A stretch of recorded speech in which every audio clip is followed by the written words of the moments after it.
ये जो सड़क है ये बहुत एक बड़ा मेजर रोड है 3 जिलों का। और इस मैच कल जो है लोगों ने आंदोलन भी किए हैं, लेकिन ये हालत कोई याद से नहीं है। इस रोड की हालत जो है वो बहुत सरकारें आई, बहुत चली गई, लेकिन हम सरकारों को भी इस मामले में जो है वो दोषी नहीं ठहराते हैं, क्योंकि कई मामला रहा है। पहले तो कंपनसेशन का मामला था, ज़मीन का मामला था, वो नहीं सुलझ पाया।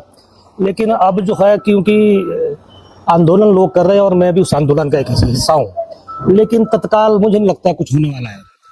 सबसे पहले तो हमें ये देखना पड़ेगा कि आपका स्टेटस क्या है इस रोड का। ये पहले स्टेट हाईवे एक जमाने में हुआ था, उसके बाद ये डिनोटिफाई हुआ, अब शायद अब एमडीआर रोड है, ये मेजर डिस्ट्रिक्ट रोड।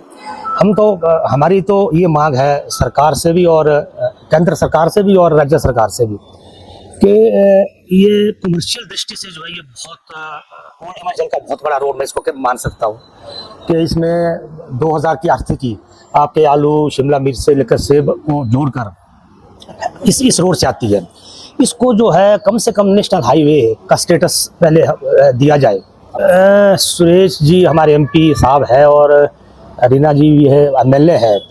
मेरा वही कहना है कि एक्चुअल में अब किसी को दूषित करना मैं ठीक नहीं समझता, लेकिन उनको करना चाहिए। देखो, उनको आवाज़ उठानी चाहिए। और मैं तो सबसे ज़्यादा केंद्र सरकार, क्योंकि ये मामला जो है केंद्र सरकार का है और ये आर्थिकी से जुड़ा हुआ ये रोड है। और यही नहीं, सबसे ज़्यादा जो इंस्टीट्यूशन जो आपके हमारे जो छात्र छात्रा है जो पढ़ने आते हैं, वो मैक्सिमम इस रोड से सोलन आते हैं, वो चंडीगढ़ जाते हैं, जहाँ भी है हर तरह से जो है। और इसमें सबसे बड़ी प्रॉब्लम ये है कि इसमें जो 2 पुल है वो सबसे खतरनाक है। वो 2 पुल, एक शलेज कैंची में है और एक पेरियो पुल है। क्योंकि मैं तो आपके चैनल के माध्यम से मैं कहना चाहता हूँ कि मैंने 2-3 महीने पहले ही जो डिवीज़न राजगढ़ है पीडब्ल्यूडी का, उनको मैंने आगाह कर दिया था कि इसकी कैपेसिटी नहीं है, आप कम से कम इसकी जांच कर लें और आप हाई अथॉरिटी को लिखें। क्योंकि ट्रॉले चल रहे हैं, अब कैपेसिटी 10 टन की है, ट्रॉले 25 से 30 टन के आ रहे हैं।